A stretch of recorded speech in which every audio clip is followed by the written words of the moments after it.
What are your emotions right now? Well, I'm very happy. I'm very proud of him. I haven't seen him for 13 years, and I never really prepared myself for this day because I really never expected it to happen. And I'm extremely proud of him. That's all I could tell you. It's just unbelievable. I really never expected it, and it's like a fairy tale. It's just something that I never really thought would happen, that I'd see him again. Ana Asqui is standing by at the auditorium now with our live eye camera. I don't want to cut in. You're on. The first of 3 chartered buses carrying the 46 political prisoners and their 33 family members has now pulled up to the stage entrance of the Dade County Auditorium. The scene here is crazy. People are clapping. Hundreds of family members, maybe even up to 1,000, have abandoned their seats inside the Dade County Auditorium just so that they can get a first-hand look at relatives that they have not seen in as much as 15 to 19 years. Their arrival here tonight is the fulfillment of a promise by President Fidel Castro over a month ago that a new climate had set the scene for the liberation of hundreds of political prisoners. The political prisoners are now being taken off the bus. As you can hear behind me, it is a mob scene. It is quite a mob scene. The first one off the bus is Tony Cuesta. He is blind. He led several infiltrations into Cuba. He is saluting the crowd who is yelling for a free Cuba, yelling Viva Cuba. Tony Cuesta, imprisoned for 13 years. He is waving to the crowd. The prisoners are now exiting from the bus, as you can see, and they are slowly being let into Dade County Auditorium, where there are more people inside to greet them. People are calling the name of Tony Cuesta, probably the most popular of all the prisoners who has been released in this group of 46. As I said, the mob out here is crazy. Slowly they are going inside. Here we have Enrique Fernandez, his wife, Celia Fernandez, whom we interviewed recently, is trying to climb over a barricade by police cars. Metro Miami police have barricaded the area to keep the crowds from getting to the free prisoners. They are crying, there are tears, people are yelling. Now they are going inside for a welcoming ceremony inside Dade County Auditorium. Ana Asqui reporting live from Dade County Auditorium. Thank you, Ana. We will have full coverage of those auditorium ceremonies tonight at 11 on Update 2 of News Weekend. And that's our special report. We return now to montage in progress. It is the first freedom flight carrying political prisoners from Havana to Miami in 16 years. The 727 jet, donated by Eastern Airlines for the airlift, left Havana almost 2 hours behind schedule. This first group of 46 political prisoners who served sentences for committing crimes against the state and their 33 family members is the beginning of what is expected to be a steady flow of prisoners leaving Cuba in coming months. U.S. authorities who screened this group beforehand have now in their possession 5 other lists of names. In Miami, about 2,000 friends and relatives waited inside and outside the Dade County Auditorium to greet the new arrivals. The scene was disorganized and emotional. After years of waiting for wives and children, what seemed impossible now was vivid reality. Very well. I am so happy. How about your son? How do you find your husband? Very well. I think he's in good health and it's fine. How do you feel about finally seeing your father? Great. What are you going to do now? Just see how it goes now, a new life, you know. Bernardo Benes, a Miami banker who organized the freedom flight and met with President Fidel Castro, returned to Miami optimistic.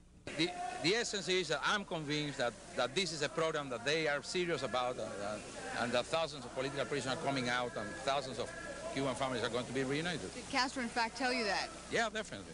He said that. For the family of Enrique Fernandez, imprisoned for 15 years, this special night had double significance. I don't know, just super happy. How does your father look? Oh, terrific. How do you? It's a dream. It's impossible to believe that. My God. Oh, yeah. Celia, how about you? Like I said before, this is the best present I can get on my 18th birthday.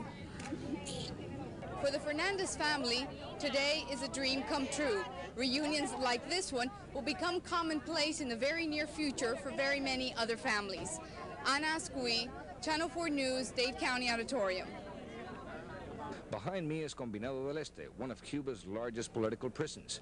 But for many of the prisoners here, their hope for freedom has been renewed. In this facility on the outskirts of Havana, there are 1,000 political prisoners, 1/3 of all such prisoners in Cuba. This is considered to be a model jail, and conditions are relatively good.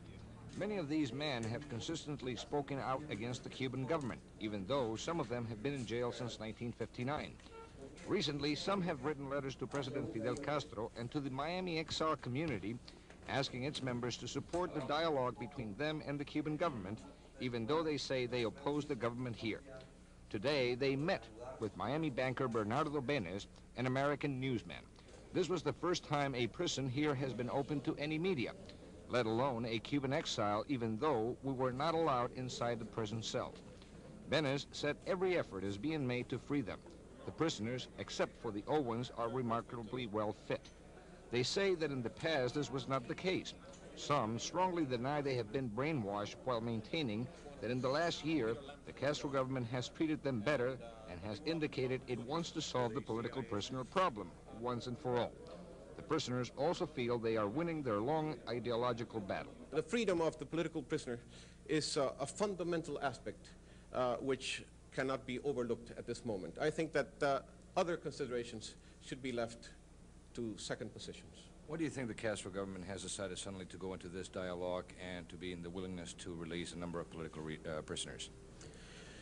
Well, first of all, I think that you would have to ask Castro what his reasons for getting involved in this are. But I am not personally interested in his objective.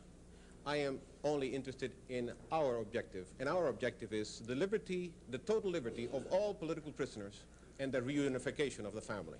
When you are set free, do you feel you will have won? Of course. There's no doubt that to obtain our freedom is to have won our battle.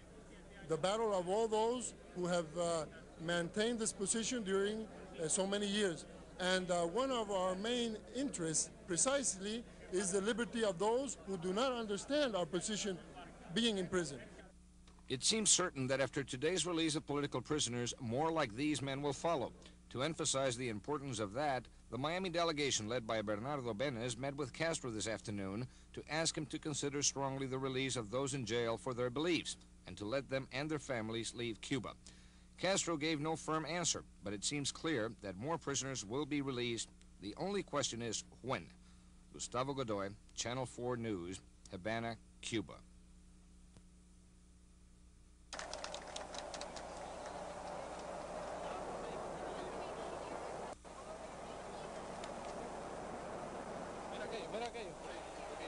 Okay, vamos a empezar otra vez, perdón. Well, it's a mix of sensation. For one part, I feel happy, but for other part, I feel sorry because this is my second exile. That means that now I go back to the state, not in the same shape. But I feel happy also because I have work to do. Well, my first thought is to try to do my best effort to obtain the release of my companion.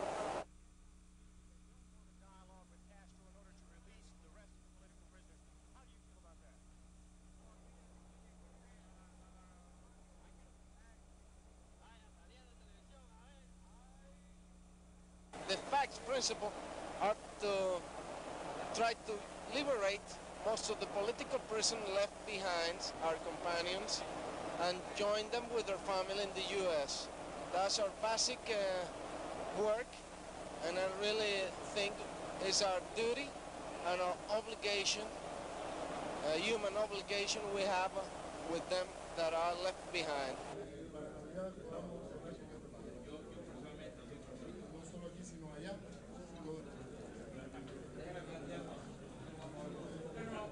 To me, this is the most exciting phenomenon, probably the last 25 years in human rights.